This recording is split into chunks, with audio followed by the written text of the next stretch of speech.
I really needed the money, so I agreed to it.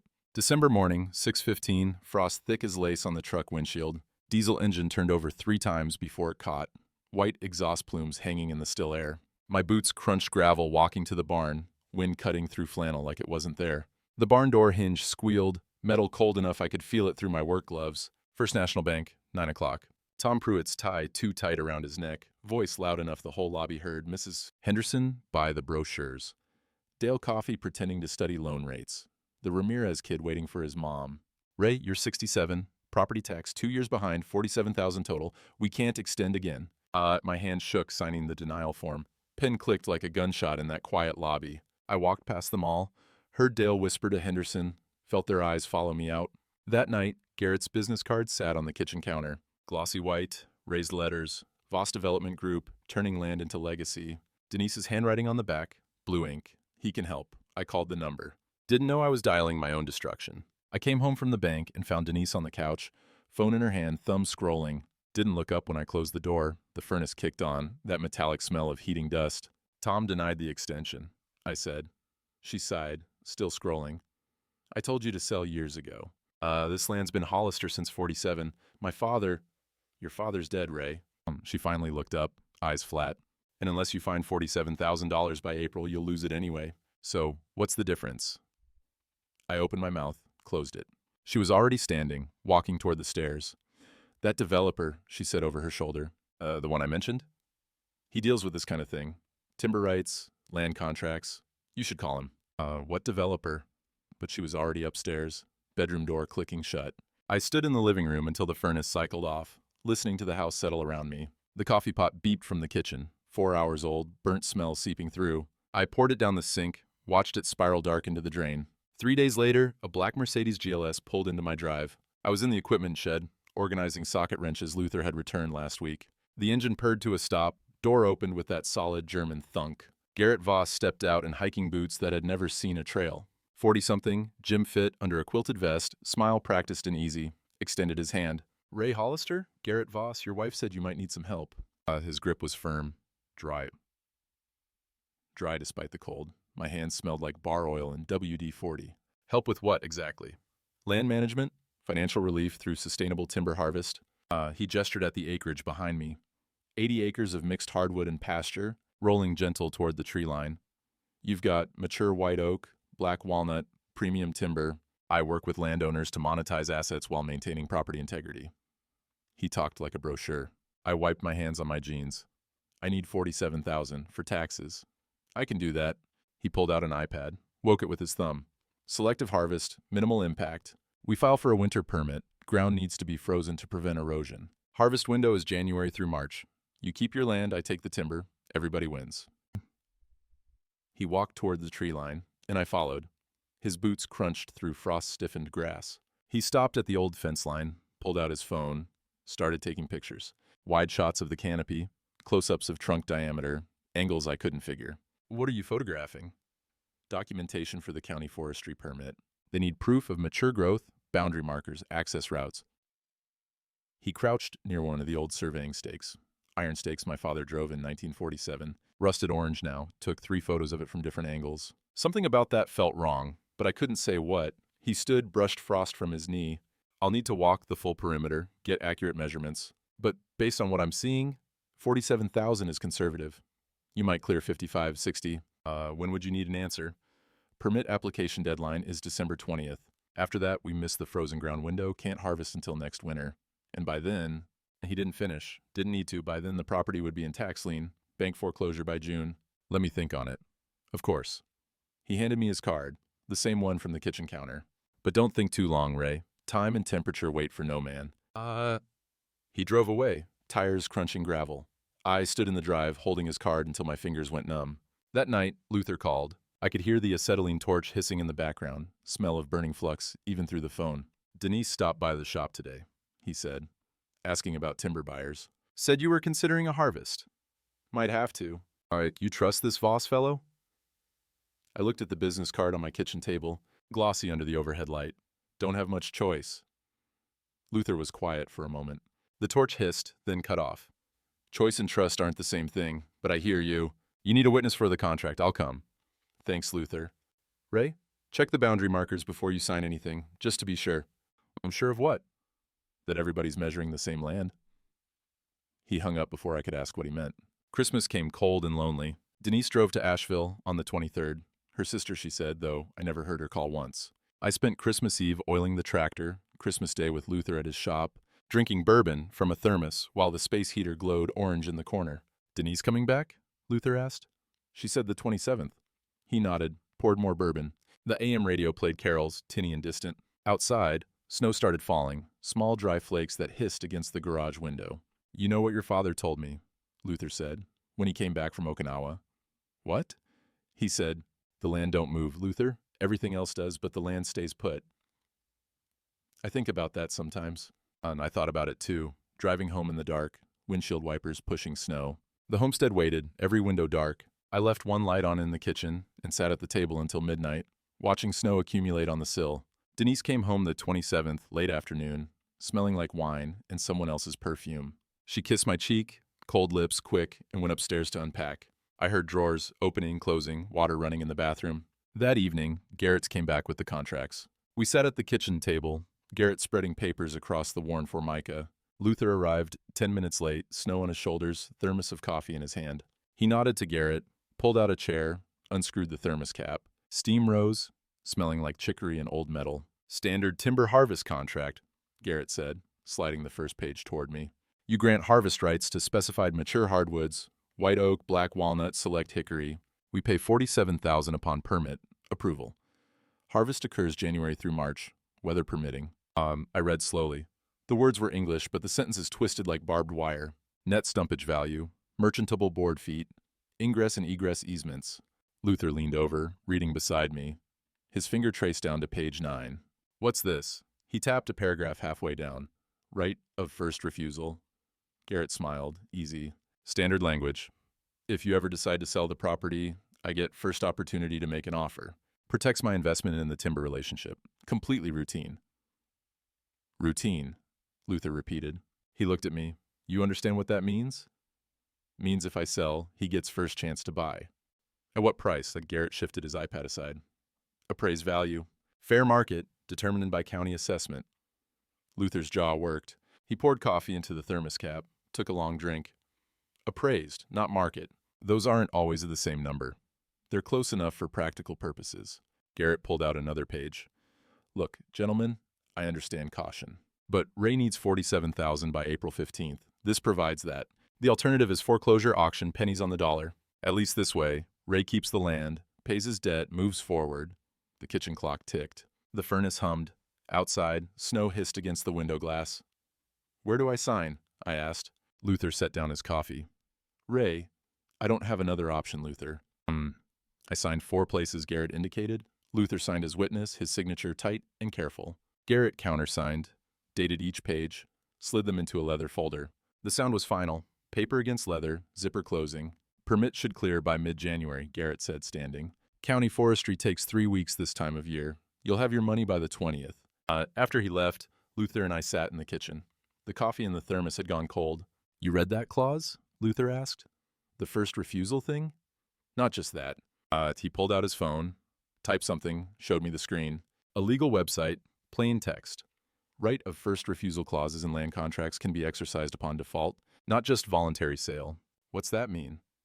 Means if you can't pay something else down the line, another tax bill, equipment loan, whatever, he could argue you're in default, force a sale. And he gets first offer at appraised value, which is usually 30–40% below market. My stomach dropped. He didn't say that. He didn't have to. It's in the contract you just signed.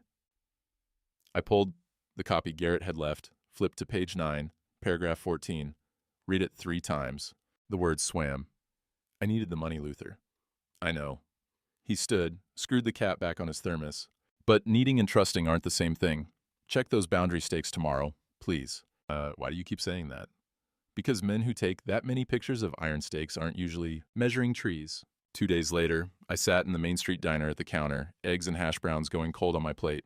Dale Coffey was 3 stools down, talking loud enough everyone could hear. Ray Hollister's selling off his timber, Dale said to Pastor Cross. Whole North 40, from what I heard. Man's broke, gonna lose the Hollister place his daddy built. Pastor Cross murmured something low. Shame, Dale continued. 67 years old, can't manage his own affairs. Maybe it is time to sell, enjoy retirement.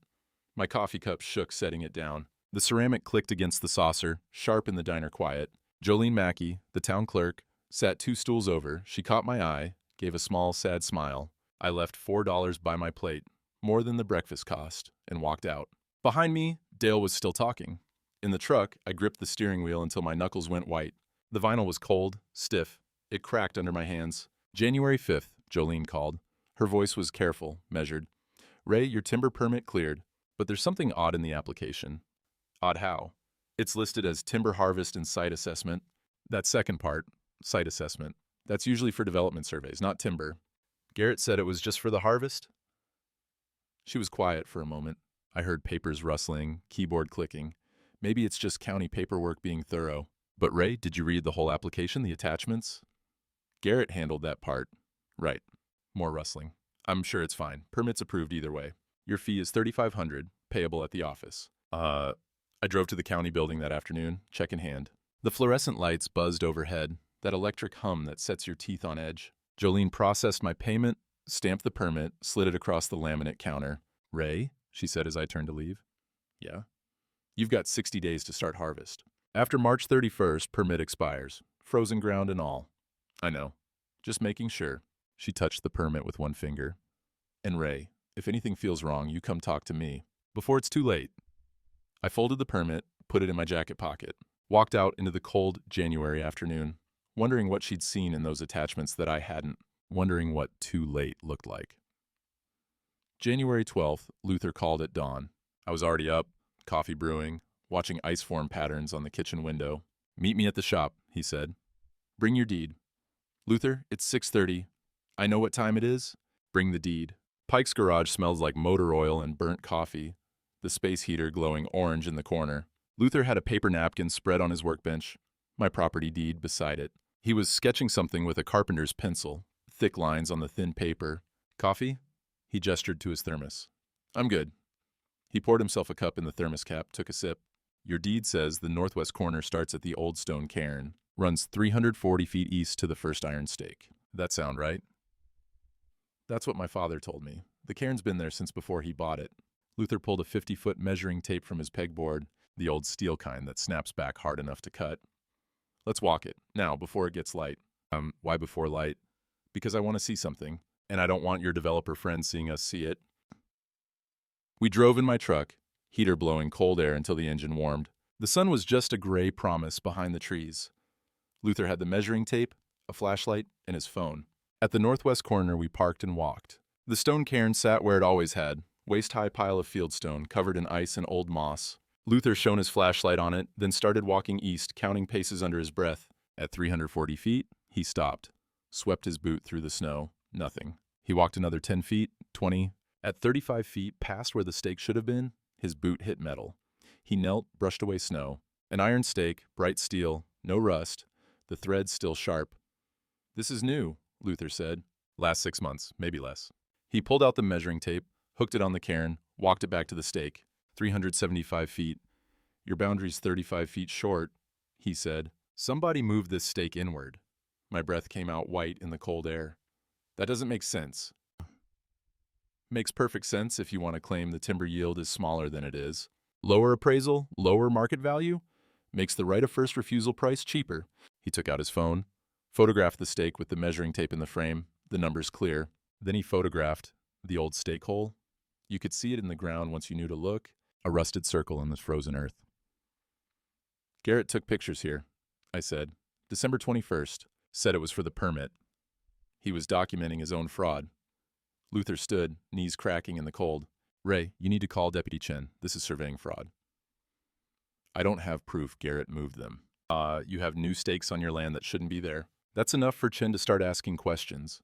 He handed me his phone, showed me the photos, and I bet if Jolene pulls Garrett's permit application, those photos he took will have GPS data, metadata, timestamps, everything. The sun was over the trees now, weak January light making the snow glare white. My eyes watered from the cold and something else. He needed me to sign that contract, I said slowly. Needed access to move the stakes without me noticing. The whole timber thing was just Camouflage, Luther finished. He wanted your land from the start. The harvest was the excuse to get on the property, get you desperate enough to sign without reading. We drove back in silence. At the shop, Luther poured the last of his coffee, offered me the cup. I drank it. Bitter, thick, still warm. What do? You get Jolene to pull that permit file. You get Chen to see these photos. And you check every other corner stake on this property, because if he moved one, he might have moved them all. That afternoon, Jolene called again. Her voice was different, tight, careful. Ray, I pulled the permit application like you asked. The photos Garrett submitted, they're GPS stamped. He surveyed 120 feet beyond the timber harvest zone. That's full property boundary work, not selective harvest. Can you print those for me? Already did. But Ray, there's something else. He filed this under a corporate LLC, Voss Development Group, not a timber company, a development company. The kitchen tilted. I sat down hard in the chair. What does that mean? Means he was never planning to harvest timber. He was planning to subdivide. And that contract you signed? With the right of first refusal clause? If you default on anything at all, he can force the sale at his price? Outside, the light was already fading. Winter sunset at 4:30. The house creaked around me, settling in the cold. Jolene, can I come get those printouts? I'll be here until 5. And Ray, bring Deputy Chen with you. This is bigger than just moved stakes. I hung up and sat in the kitchen while the shadows grew long, thinking about Garrett's smile, his firm handshake, the way he'd photographed those stakes like he was documenting a trophy, thinking about how a man can sell himself without even knowing the price. February 2nd, County Records Office. I arrived at 1:45 for the 2 o'clock appointment, 15 minutes early like my father taught me. The building smelled like toner and burnt coffee, fluorescent lights buzzing overhead in that frequency that makes your skull ache. Jolene was at her desk typing Hunt and Peck style on a keyboard older than most marriages. She looked up when I entered, nodded toward the small conference room. Garrett called this morning, she said quietly. Said he'd be a few minutes late, asked if anyone else would be here. What did you tell him? That it was just a permit signing. Standard procedure. She handed me a manila folder. These are the GPS photos. Don't look at them until he arrives. I want to see his face when you do. I sat in the conference room, folder on the table in front of me, hands in my lap. The chair was plastic, molded, uncomfortable. A dying philodendron sat on the filing cabinet, leaves yellow at the edges. The clock on the wall had a second hand that stuck every third rotation, then jumped forward with a click. 2:12, Garrett arrived.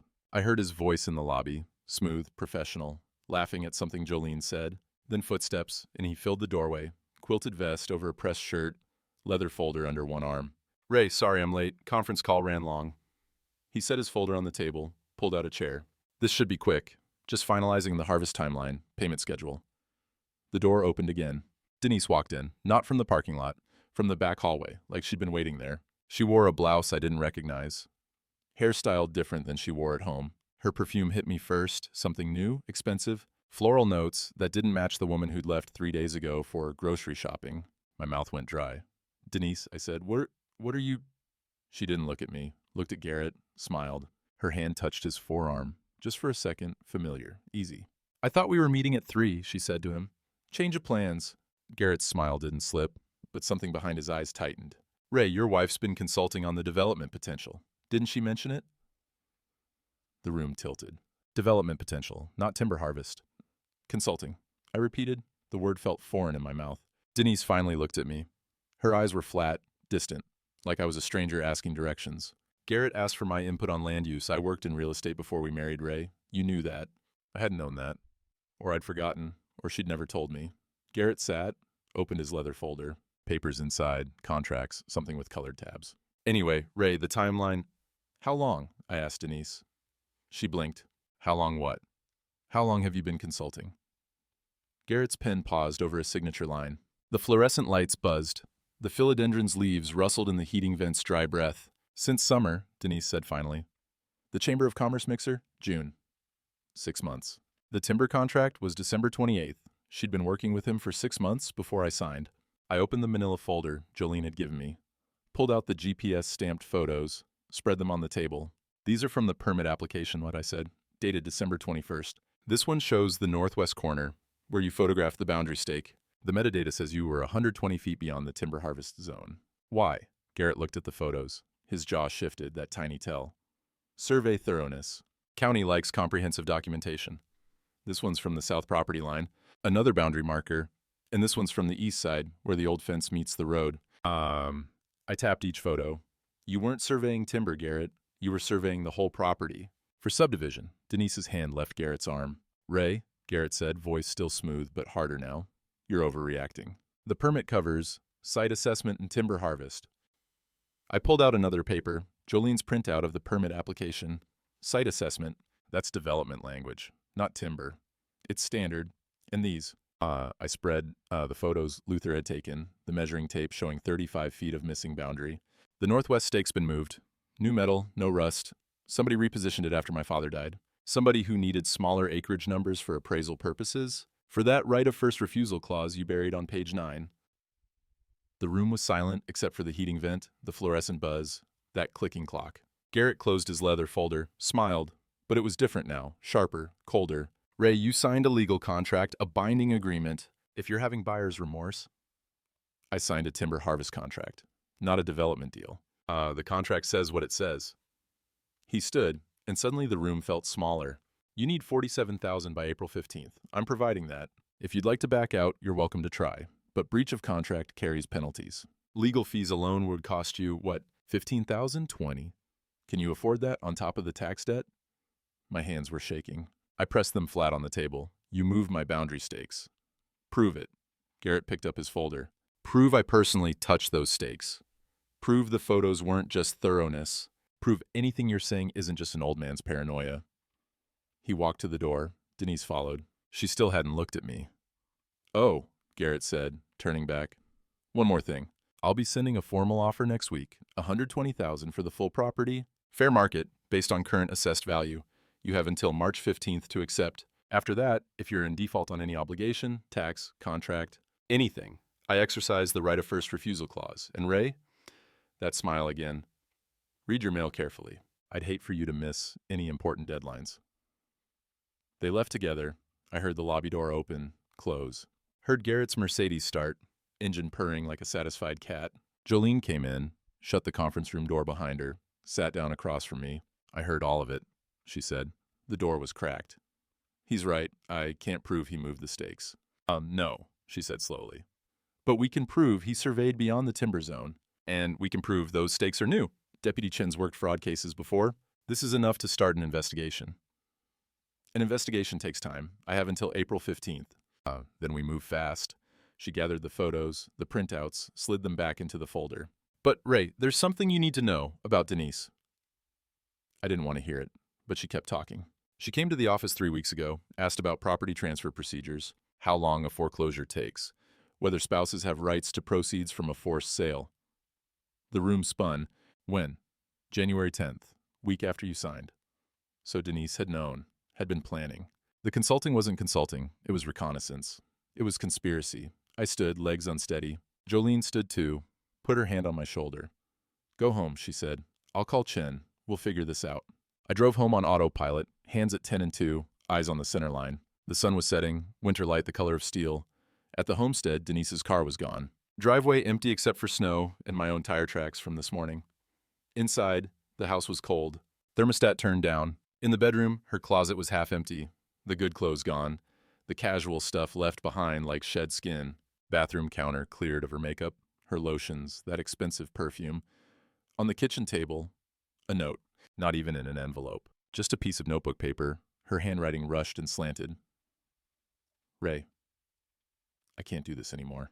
You're 67, I'm 51. We want different things. Garrett's got an apartment in Asheville set up for me. Don't try to contact me. My lawyer will be in touch about separation. D, I read it 3 times. Then I crumpled it, threw it in the sink, turned on the water, watched the ink run, blue rivers dissolving into nothing. The phone rang. I let it ring 4 times. 5. Voicemail. Then it rang again. I picked up. Ray? Luther's voice. You okay? No. I'm coming over. You don't have to. I'm already in the truck. He hung up. I stood in the kitchen, listening to the house creak around me, the furnace cycle on, the refrigerator hum its lonely mechanical song. Through the window I could see the tree line, black against the darkening sky, 80 acres. My father's promise. My failure. Somewhere in Asheville, Denise was unpacking in an apartment I'd never see, paid for by a man who was stealing my land, one contract clause at a time. And somewhere in a Charlotte office, Garrett was probably laughing. 20 minutes later, Luther arrived with his thermos and a bottle of bourbon. We sat at the kitchen table and didn't talk about anything that mattered until the bottle was half empty and the sky was full dark. "What do I do?" I asked finally. Luther poured more bourbon into my coffee cup. "You fight, because that's what Hollisters do." "I don't know how." "Then we learn." He raised his cup. "To your father, who'd be proud you haven't quit yet." We drank. The bourbon burned. Outside, the wind picked up, rattling the windows, shaking the bare branches. I thought about Garrett's smile, Denise's empty closet, that crumpled note dissolving in the sink. Some deals cost more than money. This one was costing me everything. But Luther was right about one thing. I hadn't quit yet. February 14th, Valentine's Day. The irony wasn't lost on me. I sat in Pastor Cross's office at 10 in the morning, the room smelling like old hymnals and lemon furniture polish. Cross was 68, thin as a fence post, with hands that shook slightly from some palsy he never talked about. He poured coffee from a carafe, handed me a mug with a chipped handle. "Denise filed for separation," I said. I heard. He sat behind his desk, the chair creaking. "I'm sorry, Ray." "Don't be. She was right. I'm too old, too set, too broke." I took a sip. The coffee was weak, watery. I came to ask, should I fight it, the separation? Cross folded his hands on his desk. "Do you want her back?" I thought about that, about Denise's hand on Garrett's arm, her empty closet, 6 months of consulting that was really conspiracy. "No," I said, "I want my dignity back." Then don't fight the separation. Let her go with grace. Because, Ray, if you drag this through courts, through public mudslinging, you become the bitter old man everyone thinks you are. But if you let her leave quietly, you stay who you've always been, a man of honor. Well, even if she betrayed me? Especially then. He leaned forward. There's a verse in Proverbs. A good name is more desirable than great riches. Right now, your name is all you've got left. Don't cheapen it with revenge. I set down the coffee cup. My hands were steadier than they'd been in days. "There's something else," Cross said. He pulled open his desk drawer, retrieved a slip of paper. "The county keeps original property plats from the 40s in the vault. Jolene's father filed them when he was clerk. She mentioned you might need the 47 plat for your boundary dispute. And how do I get it?" "Jolene can pull it. But Ray, it's archived. Brittle paper, old ink. If you're going to use it as evidence, you'll need to be careful. One tear, one smudge, and it's inadmissible." He slid the paper across the desk. A note in Jolene's handwriting. "Vault access requires clerk approval. I can help. J.M." "Why are you helping me?" I asked. Cross smiled, sad and small. "Because I married you and Denise 8 years ago, right here in this church. And I saw your face that day. You were so hopeful, so ready to love again after your first wife passed. You deserve better than this." I folded the note, put it in my shirt pocket. "Thank you, Pastor. One more thing." He walked me to the door, his hand on my shoulder. "This fight you're in, for your land, your legacy, what is it really about?" "My father's promise. That the land stays Hollister." "Your father's been gone 15 years, Ray. Is it his promise, or yours?" I didn't have an answer. Cross nodded like he expected that. "When you figure it out," he said, "come back and tell me. I'd like to know what you're really fighting for." February 20th, Pike's Garage, late afternoon. Luther had the space heater cranked high, the coils glowing orange-red. On his workbench, a paper napkin with my property sketched in rough pencil lines. He'd drawn the boundaries, marked the corner stakes, circled the northwest corner in red. "Chen's investigating," Luther said, pouring coffee from his thermos. The smell was stronger than usual, more chicory. "But investigations take time. Garrett knows that. He's counting on you running out of time before Chen finds enough to arrest on." So what do we do?" Luther pulled a folded piece of paper from his jacket pocket, a printout from some legal website, highlighted in yellow. "We document everything, every stake, every measurement, every discrepancy. We build a case so tight, Chen can't ignore it." I'm not a surveyor." "No, but I am." He tapped the paper. 30 years in the Army Corps of Engineers. I surveyed base perimeters in Korea, land disputes in Kentucky.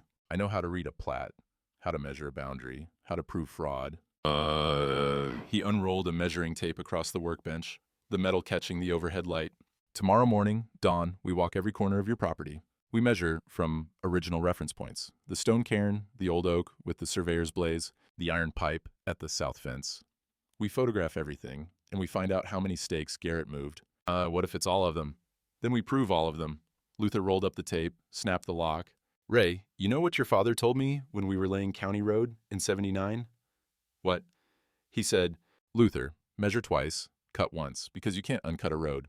Same applies here. We measure twice. We document 3 times. We make damn sure before we accuse." I drank the coffee he'd poured. It was bitter, strong, tasted like rust and determination. Why are you doing this? I asked. Luther was quiet for a long moment. The space heater ticked. Outside, sleet began tapping against the garage window. Soft, irregular rhythm.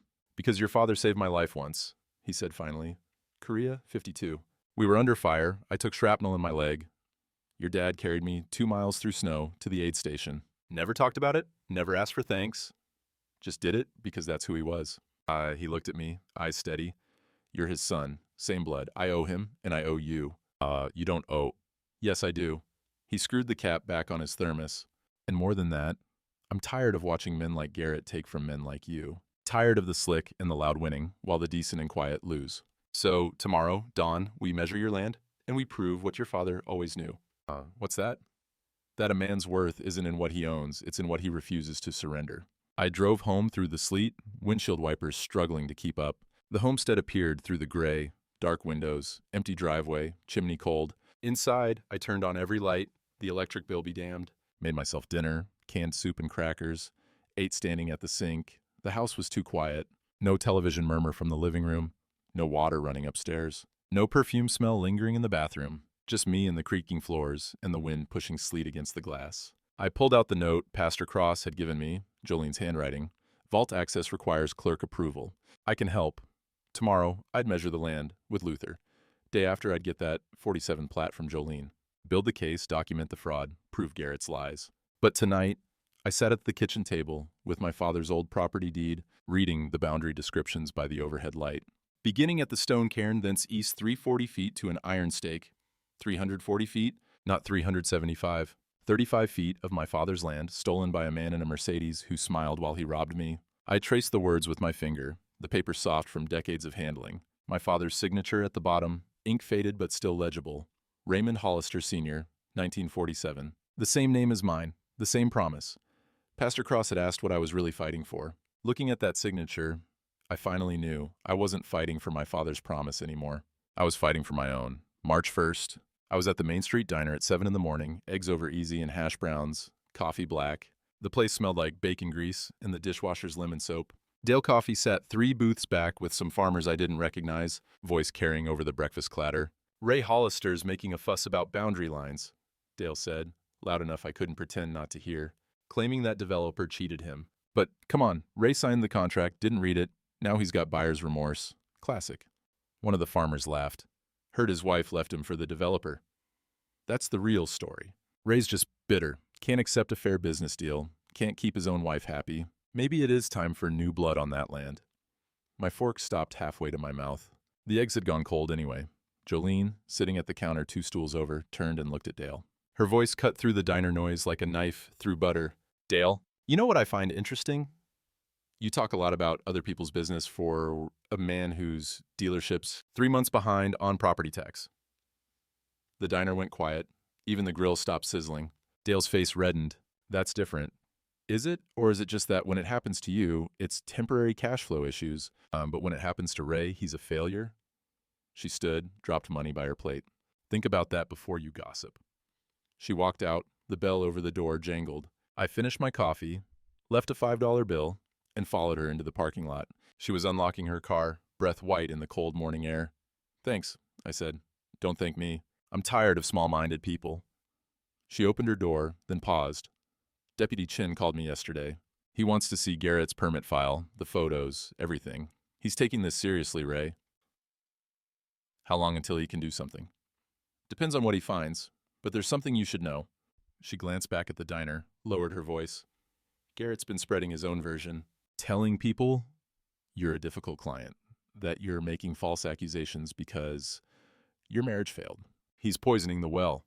So even if I prove he's a fraud, people might not believe it. Or worse, they might not care. She got in her car, started the engine.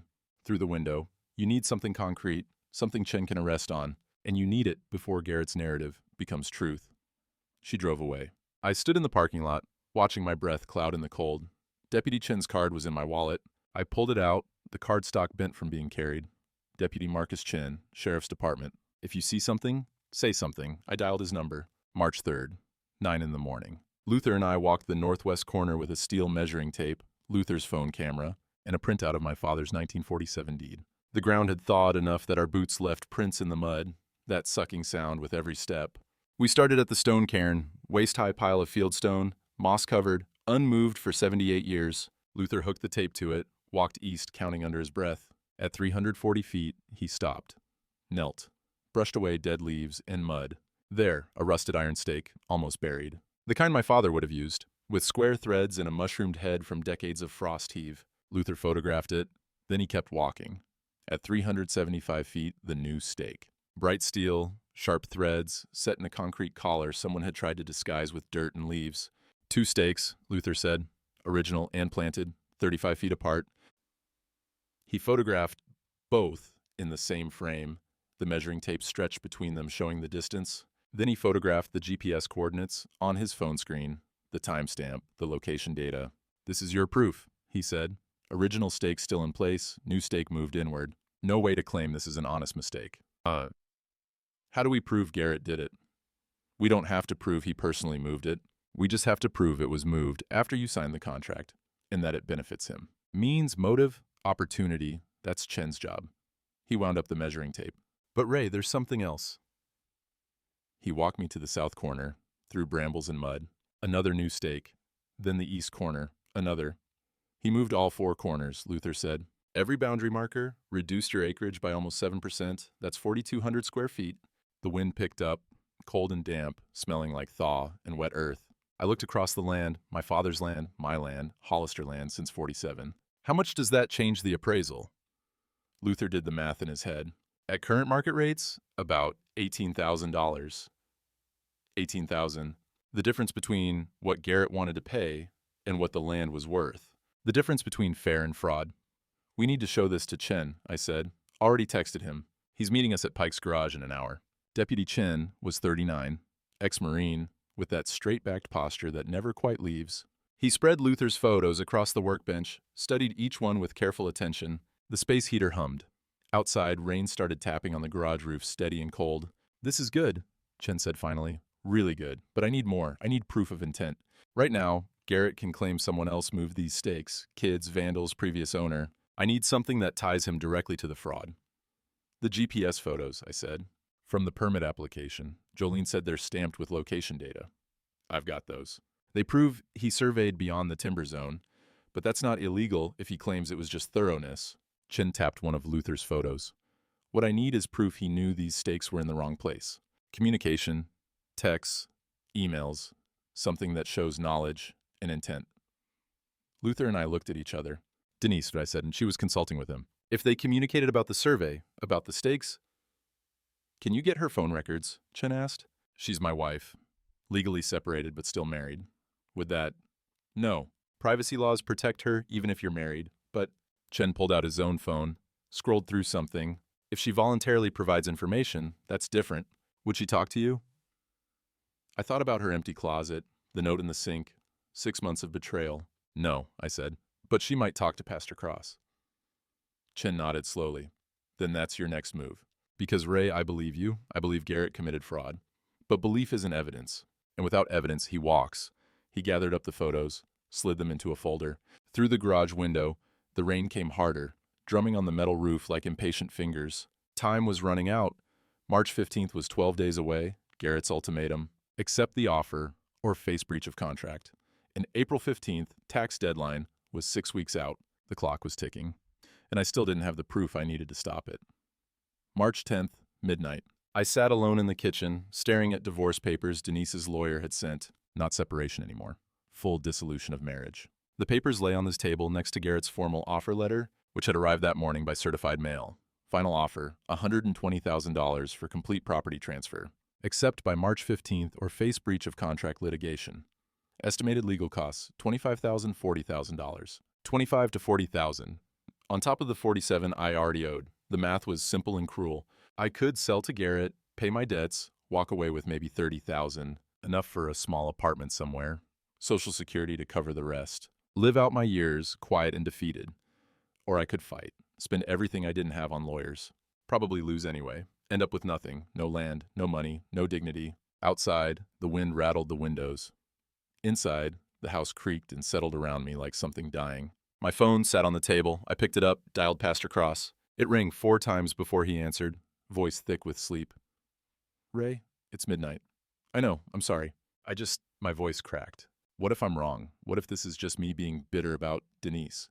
What if Garrett's right and I'm just a paranoid old man who can't read a contract? Silence on the line. Then Cross's voice, gentler. Do you believe Garrett committed fraud? Yes. Do you believe those stakes were moved? Yes. Then why are you calling me at midnight? I looked at the divorce papers, the offer letter, the kitchen that was too empty and too quiet. Because I'm tired, Pastor. I'm 67 years old. I'm broke. My wife left me for the man who's stealing my land. And I don't know if fighting is courage or just stupidity. Ray, let me ask you something. If your father was sitting at that table right now, what would he tell you to do? I closed my eyes. Saw my father's hands, weathered and scarred from county road work. Saw him hammering those surveying stakes in 47, fresh back from Okinawa. Saw him teaching me to read a deed, to measure twice, to keep promises. He'd say, fight, I whispered. There's your answer. But what if I lose everything? You already lost your wife. You're about to lose your land. What else is there to lose? My dignity. No, Ray. You only lose your dignity if you surrender without trying. If you fight and lose, you lose with honor. But if you don't fight at all, that's when you lose yourself. He paused. Now get some sleep. Tomorrow, we'll figure out next steps. He hung up. I sat in the dark kitchen, the phone still in my hand. The wind pushed harder against the house. Somewhere in the walls, a pipe rattled. The refrigerator cycled on with its familiar hum. I thought about Garrett's smile, Denise's empty closet, Luther's loyalty, Jolene's help, Chen's careful investigation. Thought about my father's stakes, rusted and true, still in the ground where he'd put them. Thought about the land itself, 80 acres that had been Hollister since 47, that remembered every footstep, every season, every promise made and kept. Pastor Cross had asked what I was really fighting for. Not my father's promise anymore. Not even the land itself. I was fighting for the right to go down swinging, for the right to look myself in the mirror and know I didn't surrender, for the right to say, when this was over, that I'd stood my ground even when the ground was crumbling beneath me. I picked up Garrett's offer letter, read it one more time, then I tore it in half, tore it again, kept tearing until it was confetti on the kitchen table. Tomorrow, I'd call Chen. Tomorrow, I'd ask Cross to mediate with Denise, see if she'd provide evidence. Tomorrow, I'd keep fighting. But tonight, I'd made my choice. Some men bend, some men break. And some men, even at 67, even broke and alone and scared, decide that losing standing up beats winning on your knees. I swept the torn paper into the trash, turned off the kitchen light, and went to bed.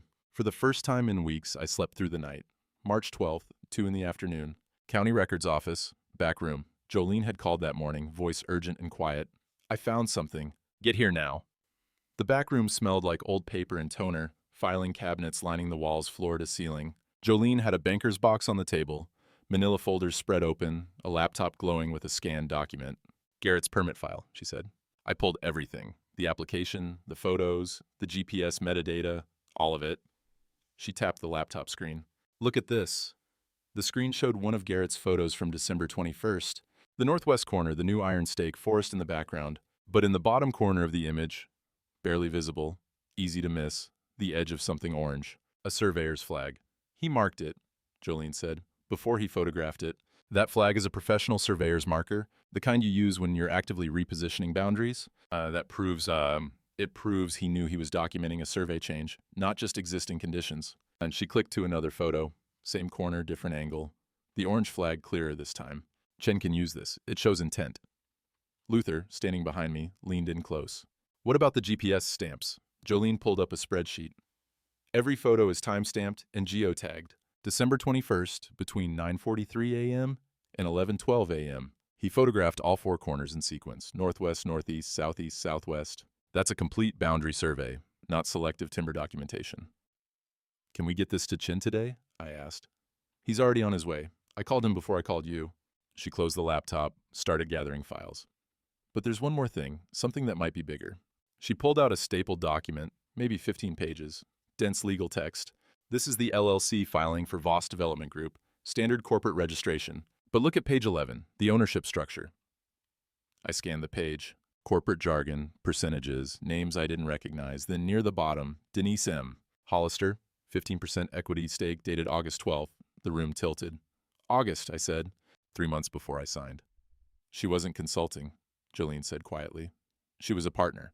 15% equity means she stood to make money if Garrett acquired your property. A lot of money. Luther swore under his breath. The door opened. Deputy Chen walked in, uniform crisp, notebook in hand. He saw our faces, stopped. What did I miss?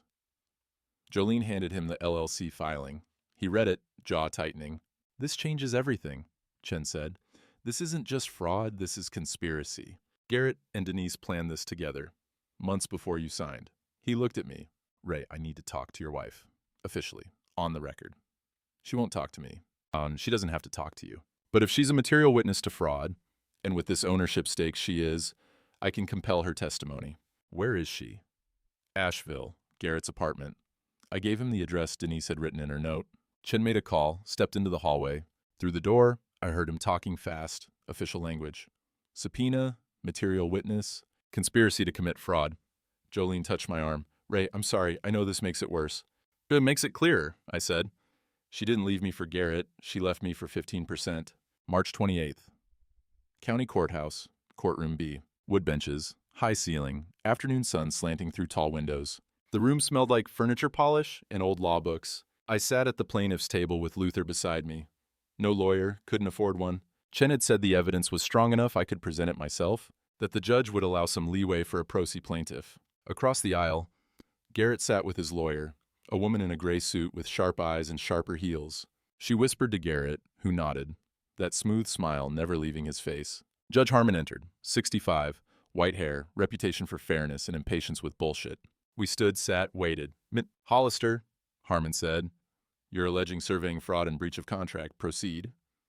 I stood. My hands shook. I pressed them flat on the table. Your Honor, in December I signed a timber harvest contract with Mr. Voss, but the contract contained a right of first refusal clause that I didn't understand. Shortly after, I discovered that the boundary stakes on my property had been moved inward, reducing the apparent acreage and lowering the appraised value. This made the right of first refusal cheaper for Mr. Voss to exercise. Harmon looked at Garrett. Mr. Voss? Garrett stood, smooth and confident. Your Honor, Mr. Hollister signed a legal contract. If he has buyer's remorse, that's unfortunate, but not illegal. As for the stakes, I have no knowledge of who moved them or when. That's speculation. Mr. Hollister, do you have evidence Mr. Voss moved those stakes? I nodded to Luther. He stood, placed a folder on the judge's bench. Inside, the photos of both stakes, 35 feet apart, the measuring tape showing the distance. The 1947 plat map from the county vault showing the original boundary at 340 feet, not 375. Harmon studied them. This shows the stakes were moved. Doesn't show who moved them. Your Honor, I said, there's more. Jolene, sitting in the gallery, brought forward another folder. The permit file. Garrett's photos with the orange surveyor's flags visible. The GPS metadata showing he'd surveyed all four corners in sequence far beyond the timber zone. Harmon looked at the photos for a long time. The courtroom was silent, except for the clock on the wall, ticking steady. Voss, Harmon said slowly. These are your photos, submitted with your permit application? Yes, Your Honor. And this orange marker in the corner, what is that? Garrett's lawyer leaned forward, whispered. Garrett's smile tightened. A surveyor's flag, standard equipment. For timber surveys? For any outdoor work? But Mr. Hollister's expert witness, Harmon nodded to Luther, states that these flags are used specifically for boundary repositioning. That correct? Luther stood. Yes, Your Honor. I surveyed for the Army Corps of Engineers for 30 years. Those flags mark intentional survey changes, not existing conditions. Garrett's lawyer stood. Objection. Mr. Pike isn't a licensed surveyor in this state. Sustained, Harmon said. But I don't need expert testimony to see what's in these photos. Mr. Voss, did you hire a licensed surveyor for this work? Silence. Mr. Voss, I asked you a question. Garrett's lawyer whispered urgently. Garrett's jaw worked. My cousin assisted with the survey work. Is your cousin licensed? He has surveying experience. Is he licensed? No, Your Honor. The courtroom rustled. Harmon set down the photos, looked at both lawyers. Here's what I see. Unlicensed survey work, boundary markers that were clearly moved after the original 1947 survey, and a permit application that documented far more than timber harvest. That's enough for probable cause. He looked at Chen, sitting in the back row. Deputy Chen, you have additional evidence? Chen stood. Yes, Your Honor. We also have evidence of conspiracy. He brought forward the LLC filing, the ownership structure showing Denise's 15% stake. Harmon read it. His expression darkened. Mrs. Hollister had equity in Mr. Voss's company? Yes, Your Honor. Dated 3 months before Mr. Hollister signed the contract. And where is Mrs. Hollister? Outside, Your Honor. Subpoenaed as a material witness. Harmon nodded to the bailiff. Bring her in. The back door opened. Denise walked in, wearing a dress I'd never seen, hair perfect, face carefully neutral. She wouldn't look at me. Took the stand, was sworn in. Chen approached. Mrs.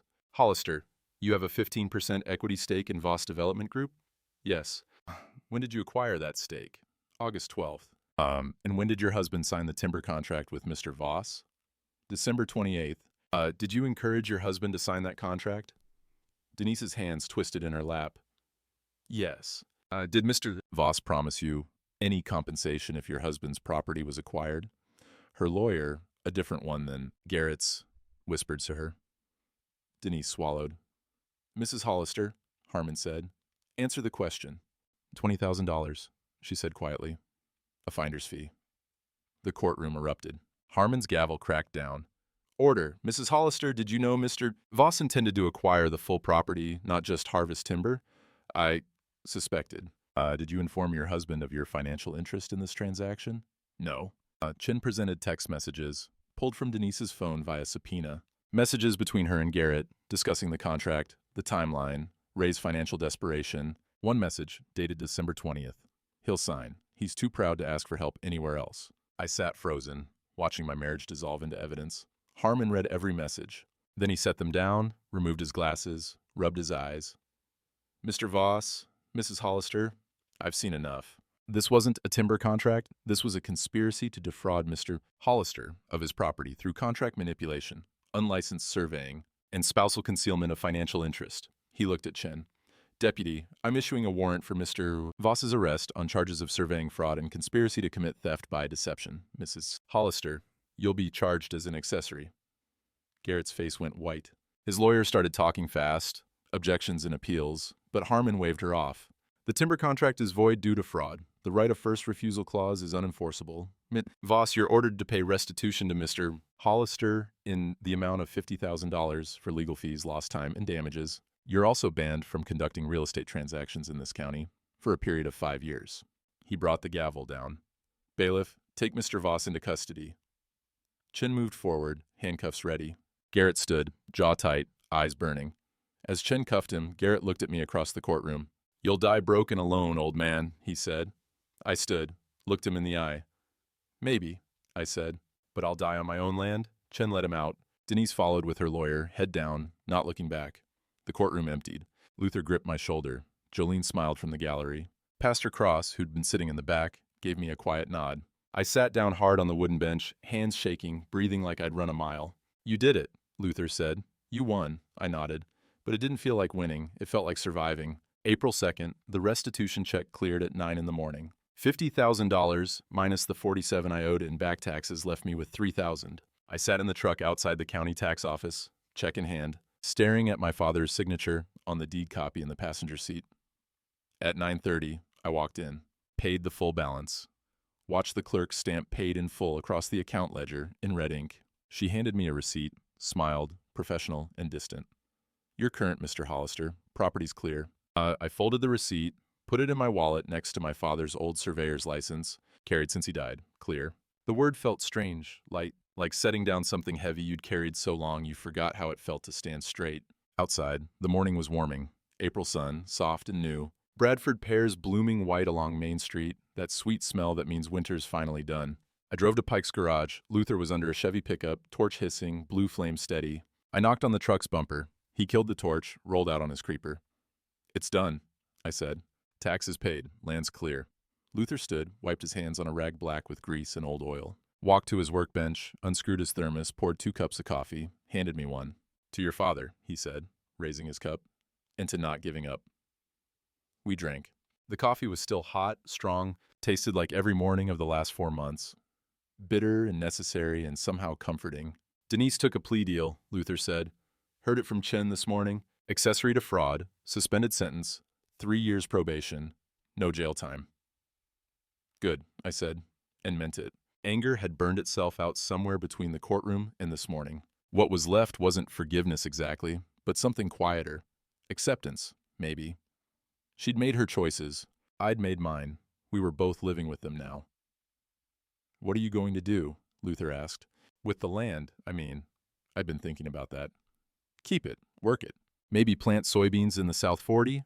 Let the timber mature another 20 years. Leave it to my nephew's kid when I go. Keep it Hollister." "Your nephew's kid is 16. So was I when my father taught me to read a deed." I set down the coffee cup. "Luther, I want to ask you something." "Shoot." "Why did you help me? Real reason." He was quiet for a moment, torch clicking as it cooled. "Because your father carried me 2 miles through snow in Korea when I was bleeding out. Because you're a good man in a world that punishes good men. And because I'm 72 years old, and I wanted to win one before I'm done." "We won." "Yeah." He smiled, small and real. "We did." April 10th. Dawn, cold and clear, sky going from black to gray to pale blue. I drove to the northwest corner with a sledgehammer, 4 new iron stakes, and my nephew's boy, Tommy, 16, gangly, trying to grow a beard that wasn't quite filling in. Luther met us there, thermos in hand. "You sure you want to do this?" Luther asked. "Stakes are already in the right place. Original ones from 47. "I know," I said. "But these are fresh, permanent, for the next 78 years. Tommy carried the sledgehammer, curious and quiet. We walked to the stone cairn, then 340 feet east to where my father's original stake still sat, rusted and true. I positioned the new stake 6 inches beside it, drove it in with 3 hard swings, the ring of metal on metal carrying across the morning fields. Robins called from the tree line. The soil smelled fresh, dark, ready for planting. At each corner, we did the same. 4 new stakes, 4 permanent markers. At the last corner, I handed Tommy the sledgehammer. "Your turn," I said. He looked at me, uncertain. "Hit it straight, follow through, put your back into it." He swung. The stake rang, sank 6 inches, swung again. Another 6 inches. Third swing drove it flush with the ground, solid and permanent. "Why'd we do this?" Tommy asked, breathing hard. The old stakes were fine. And I looked across the land. 80 acres of Hollister ground, rolling gentle toward the horizon, morning light turning the grass gold. "Because stakes rust," I said. "But the line stays true. Your great-great-grandfather put in the first ones. I'm putting in the last ones. Someday, maybe you'll put in the ones after that." Why would I do that?" "Because legacy isn't about owning something. It's about refusing to let someone take it. Remember that." Luther poured coffee from his thermos, handed cups to all 3 of us. We stood at the corner, drinking, watching the sun clear the trees. "What happened to that developer?" Tommy asked. "The one who tried to steal it." 18 months probation, I said. "Banned from real estate in the county, lost his license, his reputation, probably his investors." Good," Tommy said, fierce and young. "Maybe," I said. "But men like that always find new ground. Difference is now I know my ground, and I know what it costs to keep it." We finished our coffee. Luther gathered the cups, screwed the cap back on his thermos. Tommy loaded the sledgehammer in the truck bed. I stood alone at the corner for a moment, hand on the new stake, feeling the cold iron under my palm. Some battles you win with noise. This one I'd won with receipts, a camera, and my father's warning carried forward. But the real victory wasn't in the winning, it was in the staying. 3 weeks later, I sat on the porch at dawn with my coffee. The rain gauge showed 2 inches from last night's storm. Good for the seedlings. Spring had come full, the fields green and new, everything growing like it remembered how. The divorce was final. Papers came Tuesday, sign it. Signed and sealed. Denise kept nothing from the property. Took nothing but her clothes and her guilt. I heard she moved to Tennessee. I didn't ask where. Garrett's development company folded. The lot on Main Street where his office was sits empty now. For lease sign in the window. Someone said he's selling insurance in Virginia. That felt right somehow. Still making promises, just smaller ones. The land remembers who loved it and who tried to sell it. My father was right about that. Right about measuring twice. Right about checking the paper trail. Right about keeping promises even when keeping them costs everything. From the barn, I heard Tommy's voice. He'd been staying weekends, said he wanted to learn farming. Said maybe after college he'd come back, work the land proper. I told him it'd be here, stakes and all. The sun cleared the tree line, warming the porch boards. The fields stretched green toward the horizon. My father's old surveyor's tape sat on the table beside me, brass catching the light. Tommy wanted to learn to use it, pass it down, keep the precision. Some people thought my silence was surrender. Turned out it was just preparation. I sipped my coffee, watched the morning birds work the fence line. Cardinals, robins, that persistent wren who'd built a nest in the barn eave. I'd really needed the money, so I agreed to it. Thought I was selling trees. Turned out I was buying my dignity back, one stake at a time. The land was clear, the stakes were true, and for the first time in months, so was I. If you're listening and you're desperate, just remember what you sign away in winter, you fight for in spring, and some fights are worth the cold,